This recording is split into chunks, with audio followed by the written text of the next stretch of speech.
Hey guys, welcome to ज्ञान मंत्र IQ। आज हम पढ़ेंगे physics chapter 2 force and laws of motion का पार्ट 1। स्टार्ट करने से पहले प्लीज़ ज्ञान मंत्रा चैनल को लाइक शेयर एंड सब्सक्राइब कर दीजिए। बेल आइकॉन को प्रेस कर दीजिए सो दैट कोई भी नया वीडियो आता है तो आपको नोटिफिकेशन मिल जाए। आइए स्टार्ट करते हैं। तो प्रीवियस चैप्टर जो अपन ने पढ़ा था इससे पहले वो था मोशन। उसमें अपन ने पढ़ा था कि मोशन क्या होता है। ठीक है, मोशन के टर्म्स में आपने वेलोसिटी, स्पीड, एक्सेलरेशन, ये सब चीज़ों को समझा था। मेन जो टॉपिक कवर कर रहा था वो चैप्टर वो था यूनिफॉर्म और नॉन यूनिफॉर्म मोशन। उसी के बहुत सारे कंसेप्ट अपन ने समझे थे। ठीक है, तो ये अपन ने पढ़ा था आपके फर्स्ट चैप्टर में मोशन। सेकेंड चैप्टर जो है आपका वो डील करेगा कि कॉज ऑफ मोशन क्या है, कोई भी चीज़ का कॉज क्या है। ठीक है, मान लो कि आप किसी दिन बहुत हैप्पी होते हो या किसी दिन बहुत सैड होते हो, तो आपके हैप्पी या सैड होने की वजह क्या है। ठीक है, उसको बोलेंगे आप कॉज। ठीक है, अगर मान लीजिए आप किसी दिन बहुत हैप्पी है बिकॉज आपका उस दिन बर्थडे है, तो आपका खुश होने का रीज़न क्या हुआ कि आपका उस दिन बर्थडे है ना, तो कॉज जो हो गया वो बर्थडे हो गया। तो इसीलिए अगर कोई मोशन हो रहा है तो उसका कॉज क्या है मोशन के होने का, इस चीज़ से डील करेंगे अपन इस चैप्टर में। ठीक है, आइए एक बार स्लाइड पे नज़र डालते हैं। प्रीवियस चैप्टर में आपने क्या पढ़ा था? In the previous chapter we describe the motion of an object along a straight line in terms of position, velocity and acceleration. We saw that such a motion can be uniform or non-uniform. We have not yet discovered what the cause of the motion, जो कि अपने को इस chapter में पढ़ना है। What the cause of motion? Why does the speed of an object change with time? Do all motion require a cause? जो भी मोशन हो रहा है उसको कॉज की ज़रूरत होगी क्या? If so, what is the nature of this cause? In this chapter, we shall make an attempt to question all such queries. For many centuries, the problem of motion and its cause has puzzled scientists and philosophers. A ball on the ground, when given a small hit, does not move forever. Such observations suggest that the rest is the natural state of an object. This remained the belief until Galileo and Isaac Newton developed an entirely different approach to understand the motion. So mainly इस जो ये slide है इसमें आपको ये बताया गया है कि आपने प्रीवियस चैप्टर में क्या पढ़ा है और इस चैप्टर में आप क्या पढ़ेंगे। तो आप इस चैप्टर में cause of motion, why does the speed of an object changes with the time, जो कि आपने पढ़ा था यूनिफॉर्म और नॉन यूनिफॉर्म वाले चैप्टर में, तो ये सब चीज़ों से आप यहाँ पे डील करोगे। आइए आगे बढ़ते हैं। ठीक है, तो कोई भी मोशन का कॉज क्या हो सकता है? तो या तो आप जब भी उस पर फोर्स लगाते हो, ठीक है, तो फोर्स भी आपकी या तो आप उसको पुश करते हो या पुल करते हो, उसी के वजह से कोई भी अगर मोशन है वो रेस्ट पे है, या कोई भी आपका जो ऑब्जेक्ट है वो रेस्ट पे है, जब आप उसको पुश या पुल करोगे मतलब कि आप उस पर एक फोर्स लगा रहे हो। ठीक है, तो वो मोशन में आ रहा है।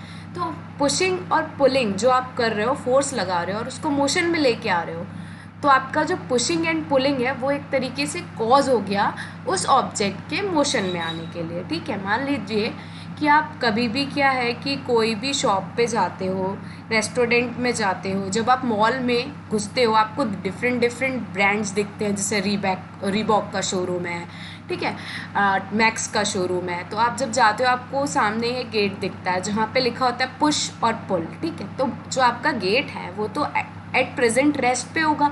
जब भी आप उसको पुश या पुल करते हो तो आप उस पर एक फोर्स लगा रहे हो। क्यों लगा रहे हो?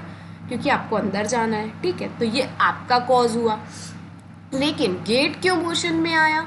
क्योंकि आप उस पर फोर्स लगा रहे हो, है ना। तो फोर्स के वजह से जो गेट मोशन में आया उसको बोलेंगे कॉज ऑफ मोशन। ठीक है, स्लाइड पे देख लेते हैं एक बार।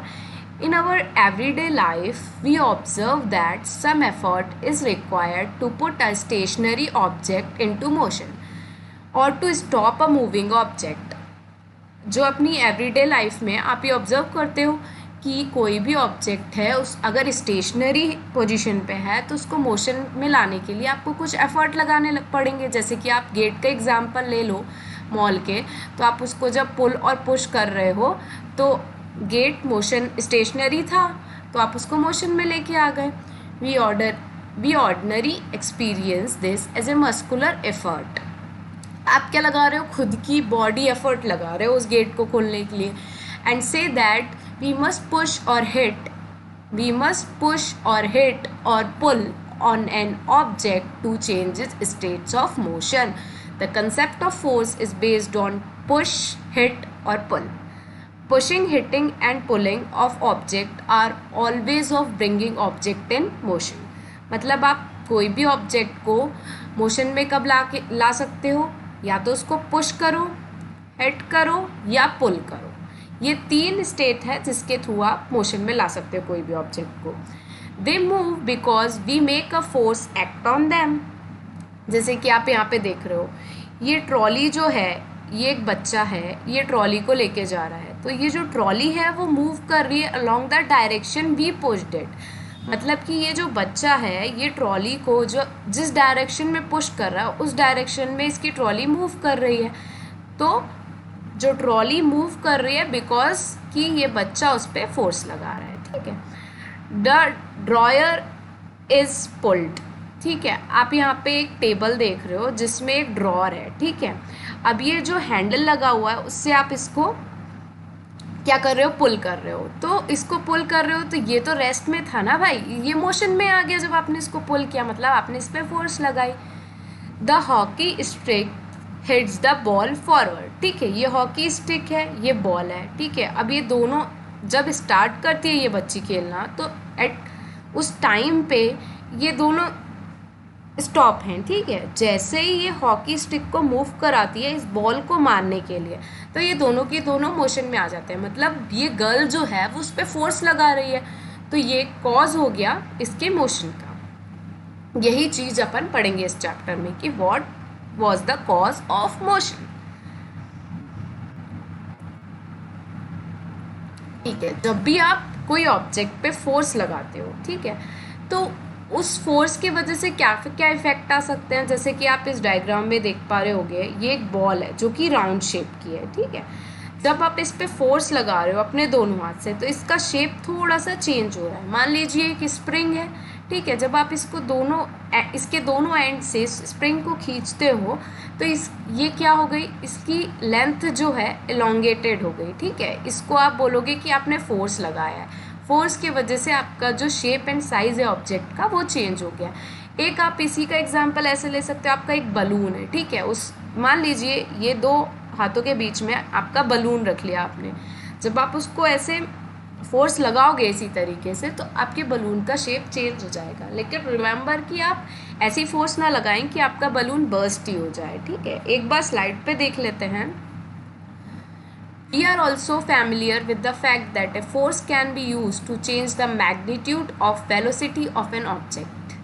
तो इससे आप क्या समझे कि जब भी आप कोई बॉडी मूव कर रही है, ठीक है, और आप उस पर फोर्स लगा रहे हो तो उस फोर्स को लगाने से आप magnitude of velocity of object change हो सकता है। जैसे कि मान लीजिए एग्जांपल ले लीजिए कि आपकी कॉलोनी में कोई फ्रूट्स बेचने वाला इंसान आता है। ठीक है, तो वो काय पे फ्रूट्स बेचता है, ठेले पे। ठीक है, अब वो उसको अगर पूरी कॉलोनी कवर करनी है, धीरे धीरे करनी है, तो वो उस ठेले को कम फोर्स लगा के मूव करवाएगा। और बहुत तेज़ी से कॉलोनी को कवर करना है, जल्दी जल्दी बेच के उसको घर जाना है, तो वो बहुत फोर्स के साथ उस ठेले को मूव कराएगा। मतलब कि आपकी जो फोर्स है वो आपके जो ऑब्जेक्ट मूव कर रहा है उसको फास्टर और स्लोअर करवा सकती है। जैसे कि अब इसमें आपका जो ठेला हो गया, ठीक है, ये ठेला है मान लीजिए और ये एक इंसान है। अब ये इस पर फोर्स लगा रहा है। ठीक है, यहाँ पे आपके फ्रूट्स रखे हुए हैं। ठीक है,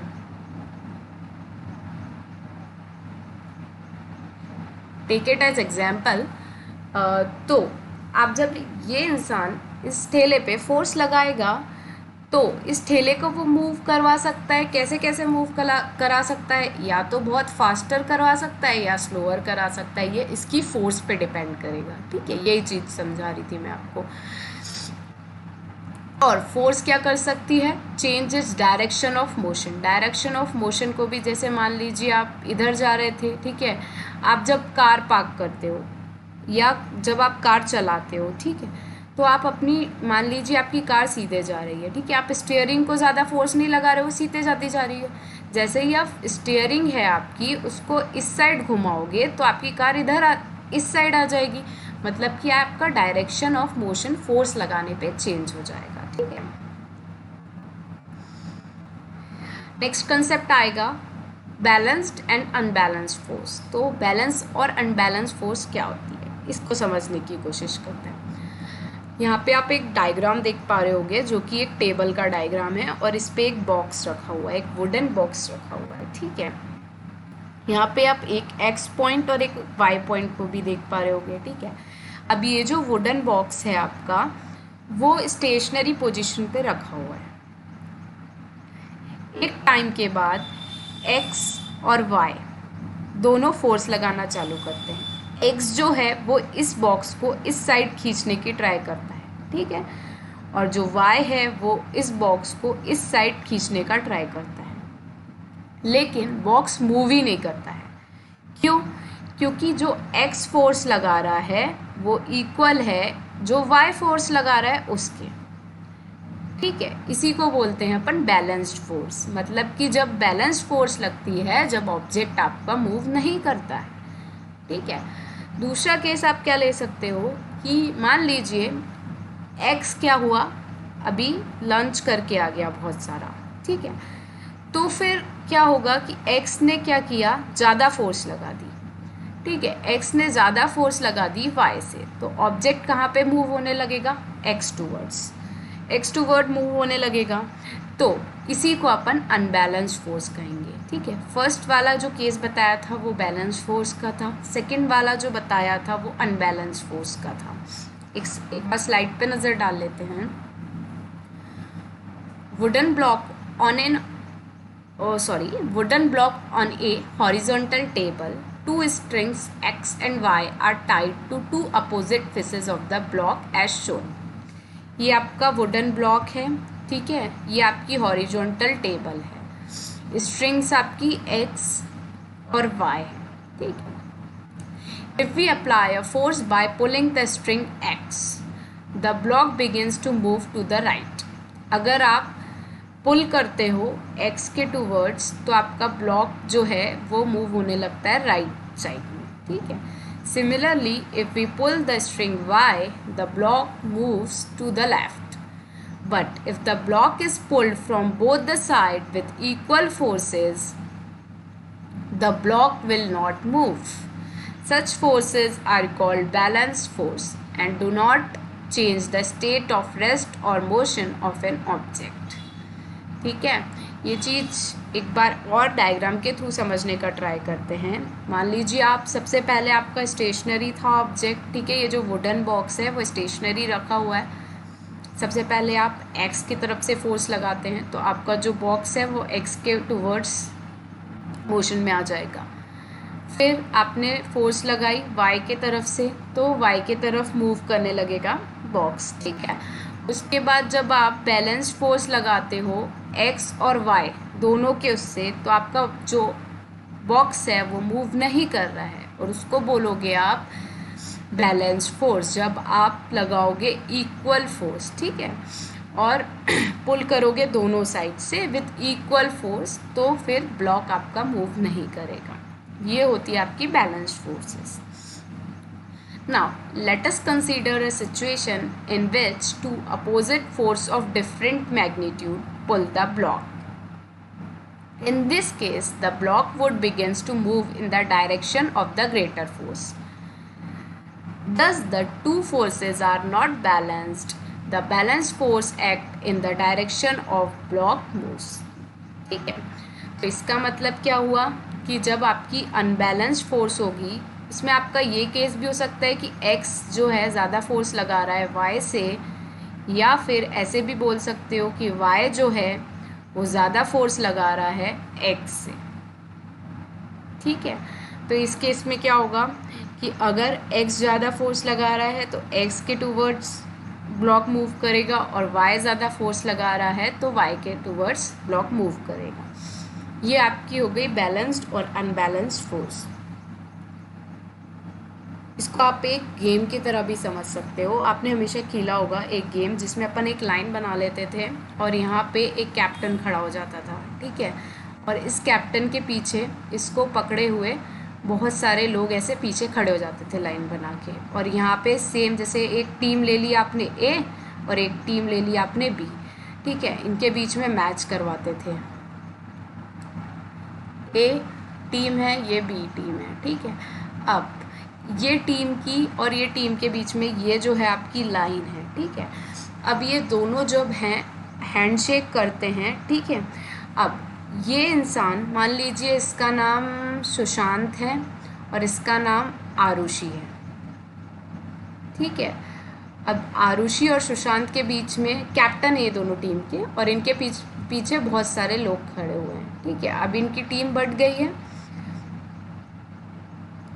ठीक है। तो आरुषि जो फोर्स लगा रही है और जो सुशांत जो फोर्स लगा रहे हैं, इनके पीछे ये इसकी जो फोर्स का सम होगा वो सारे मेंबर्स का सम होगा, और इसकी जो फोर्स का सम होगा वो इधर के सारे मेंबर्स का सम होगा फोर्स का, ठीक है। तो जब ये लोग गेम स्टार्ट करते हैं तो अगर आरुषि इस लाइन को क्रॉस करके सुशांत वाली टीम के इधर चली जाती है, ठीक है, तो क्या बोलोगे आप कि ये अनबैलेंस्ड फोर्स हो गया, क्योंकि आरुषि जो है वो मूव कर गई और ये वाली जो टीम है वो आपकी हार जाएगी, ठीक है। मान लीजिए सुशांत आ जाता है इस साइड, तो क्या होगा कि आपकी सुशांत वाली टीम मतलब टीम बी हार जाती है। दोनों केस क्या होगा, हो गए अनबैलेंस फोर्स के। और मान लीजिए कोई भी इधर उधर नहीं आ रहा है, मतलब ये लाइन क्रॉस नहीं की किसी ने भी, तो क्या होगा कि आपकी बैलेंस्ड फोर्स लग रही है। इस तरीके से भी आप बैलेंस्ड और अनबैलेंस्ड फोर्स को समझ सकते हैं। इस स्लाइड में अपन एक न्यू कॉन्सेप्ट को देखेंगे, that is friction force. Friction force क्या होती है? फ्रिक्शन फोर्स हमेशा कब अराइज होती है? Between the two surface in contact, ठीक है, जैसे कि आप इस डायग्राम में देख रहे हो, ठीक है। या फिर नया एक सिर्फ क्योंकि यहाँ पे बच्चे भी हैं, नया डायग्राम में देखना चाहो तो आप ऐसे भी देख सकते हो, ठीक है। मान लीजिए आपका ये बॉक्स है, ठीक है, ये आपका बॉक्स है और ये आपका फ्लोर है, ठीक है। तो इनके बीच में मतलब ये टू सरफेस हो गए, एक तो फ्लोर हो गया और एक ये बॉक्स हो गया। तो ये बॉक्स और फ्लोर के सरफेस के बीच में जब कांटेक्ट होता है तो फ्रिक्शन फोर्स अराइज होती है।